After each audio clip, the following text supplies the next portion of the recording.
How do we prepare our children for these upcoming days in the home? You know what? I love you for asking the question. Seriously, we're living in these really complex days, and Christians need to understand that God's grace will be upon us. So there's saving grace, for by grace are you saved through faith, that not of yourselves is a gift of God. But there's also daily grace that's given to people, but there's also special grace to navigate difficult times. And you read about the martyrs, Fox's Book of Martyrs or Jesus Freaks, any of those books that talk about martyrs. And friends, you got to understand, there's hundreds of thousands of people that are martyred in Jesus' name every single year. So we as Americans have had it really soft. I've traveled around the world preaching the gospel, dealt with witch doctors, all kinds of crazy things. I'm telling you, Jesus is sufficient. He's power enough. He's going to get you through. You got to lean in Jesus. So here's my list. Number one, moms and dads, listen really careful. Don't just think about your kids. The most important thing is the teacher. Jesus said, when you are fully discipled, the student will be like the master. So in other words, if you're the teacher, here's 4 things for you got to do first. Number one, you got to be a Jesus freak yourself. Stop playing games with God. God has spoken. You follow Jesus. I have decided to follow Jesus. That needs to be the song of your life. Whatever happens else in the world, I'm following Jesus. You need to become a Jesus freak, not just having like your toe in the water and playing spiritual games. Number one, be a Jesus freak yourself. You can't transfer a passion for Christ if you don't have it. Wow. Second thing is, so that's spiritual stability. That's number one. Number two, you need to model the peace of God. And what does that mean? Emotional stability. You got to have spiritual stability. That's passion for Christ.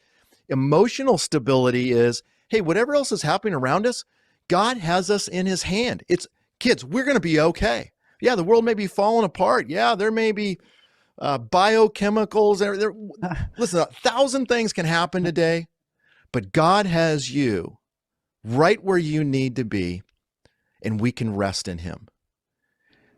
That is what Christians in America need to hold on to.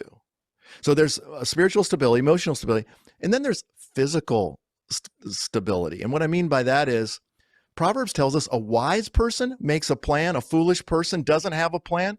You need to be looking at your own situation. If you're living in the city, it's going to look different than if you're living out in the country, up in the mountains like we lived in Colorado. It's just going to be different. Your economic situation, and you just got to say, this is what God's given us. How do I learn to be content? How do I learn to be content as they're going to, zero emissions and all this, and it's going to have massive catastrophic impact in America. You've got to start working the plan. You got to show the kids, I'm a passionate follower of Jesus. I have the peace of God, and I'm going to make wise decisions. And then from those 3 things, now you be very intentional with the kids. So those 3 things are the starting place. Then I think you got to think about the lies that our kids are being told and purposely deprogram that. Yeah. And then secondly, positively, where am I going to take them? So you got from that base of 3, then you've got to move in 2 directions. Now, does that make sense? It does make sense. I want to know that if you had your kids still in the home today under your roof, what is the plan that you'd have for your family? Are you talking stockpiling bullets, getting a bunch of food ready to go in case something hits the fan and people come looking for food you can help provide, minister them? What would be your plan? Or pray, witness nonstop, and then manna falling from the sky if something does go wrong and you need food. Again, Tina, I've had the privilege of preaching the gospel around the world. I've seen all of that happen. That's so amazing. You can only make so much provision. So for example, I tell people, you need to train your kids to think like pioneers.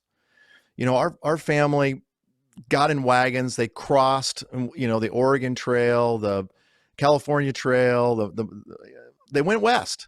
Yeah. And what are the things that they took and how did they survive? And so, we raised our kids in the mountains. We taught them to be resourceful. And so number one, you got to be content with whatever God gives you. Number 2 is you need to think about the threats that are around you. There's some that you can control. There's some you can't control. And how do I make the best provision for that? So like if I live in Colorado in the mountains, the implications of surviving is a lot different than, a catastrophic situation here in the U.S. Right.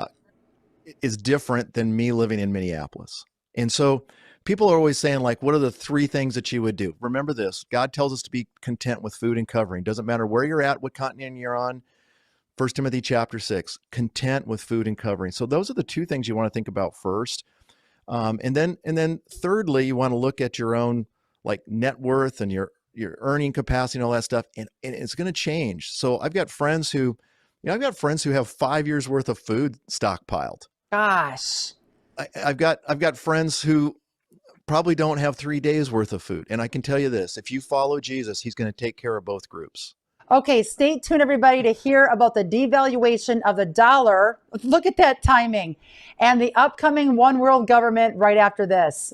With all of the recent changes in the political and financial markets, there has never been a better time than right now to invest in silver and gold. When governments simply print billions of dollars in paper money in hopes of solving financial shortfalls, you know that it is time to buy and hold assets of true and lasting value. Free information is available to you right now by calling 888-747-3309. Whether you are a new investor or you're interested in preserving the value of your retirement accounts, we make it easy for you to make smart decisions for your financial future. The specialists at Cornerstone are here to serve you, work to satisfy your retirement goals, and communicate with respect. Call us right now at 888-747-3309. That's 888-747-3309. Or visit us online at cornerstoneassetmetals.com. That's cornerstoneassetmetals.com. The public education system is a burning building, but our children don't have to be trapped in the flames of anti-God, anti-American, and anti-freedom agendas. Rescue your children today. My Father's World can help. With a Bible-centered complete curriculum for preschool through high school, My Father's World returns the focus to God, family, community, and patriotism. Join the nearly 250,000 families who have already escaped public education through homeschooling. My Father's World can also help you bring real education reform to your community with a micro school or Christian school. Visit mfwbooks.com/Fortina or scan the QR code for more information and get your special offer. That's mfwbooks.com/4Tina for homeschool, micro school, and preschool. My Father's World is your solution.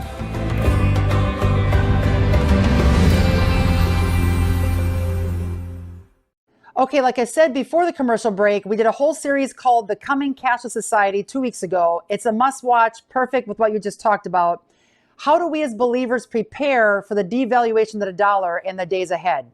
Revelation chapter 13 talks about the Antichrist. He's going to have 3 things he's going to control. He's going to control the government of the world, he's going to control the economy of the world, and he's going to control the religion of the world. And as we're ramping up towards that, we're seeing this everywhere with the controlling of cash. So right now, the American dollar is being destroyed. Why? Because we are going to a global currency, and they've got to do it. I remember as a student, first trusting Jesus, and I'm reading through the Bible. It's like America is not in prophecy. Wow, what does that mean? Okay, right. And then how would that happen? I can remember as a student, a high school student, sitting there thinking, the U.S. dollar is too strong. We're too important.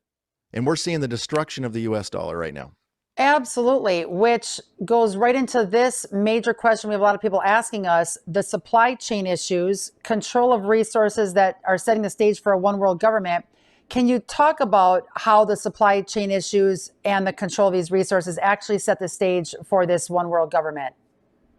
Yeah, you control things like food, and you control commerce, you control energy, you control the people. Yeah, I mean, look at those pictures. I mean, I was just at a major store here in Minneapolis trying to buy building supplies. Not only were the shelves empty and they didn't have stuff, but I'm telling you, the workforce is so incompetent. They didn't know. I would ask them a basic question, and the answers I was getting, I was like, where are we living? It's horrible. It's horrible. Yeah. It comes down to control, though. It always comes down to control. If I control the gas, I determine where you go. If I control food, and let's face it, after 72 hours, the average American is not going to have any food. And what does that mean? There's going to be riots. It's going to look like, I don't say this to be rude, but it's going to look like Mogadishu. I was almost dropped into Mogadishu during the midst of all of the issues with Somalia in a situation one time. I can tell you, I've seen these camps. I've seen what happens with displaced people. And don't think that's something that can happen somewhere else and never touch you. Friends, that's why we need to lean into the Lord, be Jesus freaks. He's going to get us through. He's going to walk us through it all. But Satan is going to control all of these things in the last days. Absolutely. I have like 10 more questions, but I don't want to scare out our viewers because I know you'll be like, yes, that's going to happen. Yes, they have that stage set. That's absolutely accurate over there. But I will just say, and watch previous episodes if you want more information on this, or go to our website, counterculturemom.com. They already set the stage in America that if something would break out, war, famine, EMP blast, whatever, where it could easily be Hitler Germany overnight with what they want to do to people here in America. Now, I have asked God about 52 times over in the last decade alone, will we be out of here before that happens or not? He's not giving me an answer to that. But what I can say is, when you have Revelation verses that talk about that those believers in those days will be beheaded for the cause of Christ, that stage has been set to have that happen. Everything is coming to fruition all at once. It's just blowing my mind how close we are to the end. Not that we have to talk about what that looks like. We can kind of get an idea. But at the same time, Jesus keeps telling me that's because we're very close to the tribulation period unraveling, which, by the way, take some time on this, baby. There is a chart on the timeline of the tribulation that you sent our direction. Can you tell us more about the events of the tribulation and how that fits between the rapture of the church and the second coming of Christ? This chart blows my mind. Yeah, this is a great overview. And a lot of times dispensationalists like Jan Markell or Tom Hughes or myself are attacked. You guys have charts and stuff. That means we've actually been studying the scriptures because God does have a timeline. God has a timeline for everything. He created everything in 6 days, rested on the seventh, and that becomes a timeline that he uses throughout the rest of scripture. Well, this timeline is so helpful. You'll notice there the rapture of the church on the left-hand side of the chart. We are coming to the end of the fullness of time of the Gentiles, the time of the Gentiles. The rapture of the church is going to take place. It's imminent. It can happen at any time. No events have to occur. We're eagerly watching and waiting for Jesus. When that happens, shortly thereafter, we don't know the timeline, like it's the next day or whatever the case might be, but there's going to be the beginning of the tribulation. The tribulation is broken into two parts. The first 3.5 years, there's peace between the Antichrist, who's going to be controlling the Western nations, and Israel. And so there's going to be peace in Israel. He's going to have protection, showing protection to Israel. When the abomination of desolation takes place, and again, you can read it, Matthew 24, verse 13, 14, 15. Also in Daniel chapter 9, the abomination takes place. It's when the Antichrist goes in, sets himself up as God. You can read about it in 2 Thessalonians chapter 2. That will initiate a war between the Antichrist and Israel. And then he's going to be hunting Israel, the Jewish people. God's going to provide a place for them in the wilderness and protect them. And it's going to be gruesome.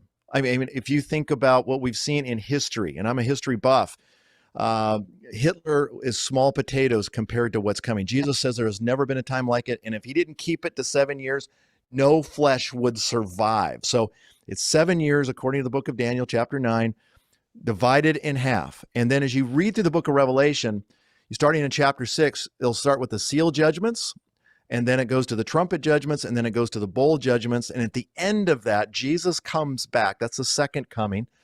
And the saints, the church, is going to be coming back with the Lord Jesus, and he's going to set up his millennial kingdom. It'll last for 1,000 years. Then we have the great white throne judgment and the eternal state.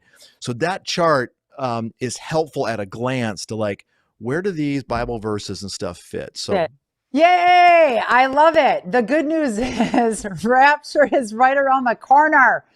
Okay. Everybody's got to tune into both doubleheader series. We had Charlie Dyer leading people to the Lord in one of our episodes today, right here in this whole spree, this week's episode. So make sure you watch all four because it does lead into the next. We want to make sure any lost people watching this that are confused, they want to know more about the Lord, how they place their faith in the Lord. Remember this, Jesus wins. The devil doesn't win. The world doesn't win, Jesus wins, and you want to be on his team. And the question is, how do you get on his team? Because the Bible says that you and I come into the world on the devil's team. The Bible says we're born as children of wrath. And so the question is, as children of wrath, those who are in sin, separated from God, how do we get on God's team? Well, there's only one way. Religion won't get you there. Good works won't get you there. Being nice isn't going to get you there. Being an American's not going to get you there. The only thing that'll get you there is Jesus Christ. Jesus said, I'm the way, the truth, and the life. No one gets to the Father apart from me. So how do you get Jesus? The Bible says he who has the Son has life. He who does not have the Son of God does not have life. You want to have everlasting life. And it's really simple. There needs to be a point in time when you acknowledge your own sin, that I'm separated from God, that Jesus is the Son of God and he died on a cross to pay for sin, not just for other people's sin, but he died for my sin. And I choose to trust him now today. And when you exercise saving faith, God, you might be right now, you might feel the Spirit of God drawing you. Trust Jesus right now. Call upon his name. Jesus, I need you. I need you to save me. I need you to save me from sins. I believe you're the Son of God. I trust you now to pay for my sins and make me acceptable to God. Call on his name. Can people tune into your pastoral messages on a Sunday online? Yeah, Revive Church here in Brooklyn Park. We post everything. Also, Mark Henry Ministries. We post a lot of things there, bits and pieces. Once again, everybody, check out markhenryministries.com. Make sure you check out his pastoral messages on a Sunday, get his programs that he's pumping out, and make sure you get a hold of his book. Once again, his book is The Man Code, 12 Essentials Every Man Needs to Know, for both women and men, boys and girls. Everybody needs to read it. Grandparents, everybody. Mark, thank you so much for everything, for all the work you're doing. I'm going to just do a separate flight to get up there to hear you on a Sunday. Love to have you, Tina, anytime.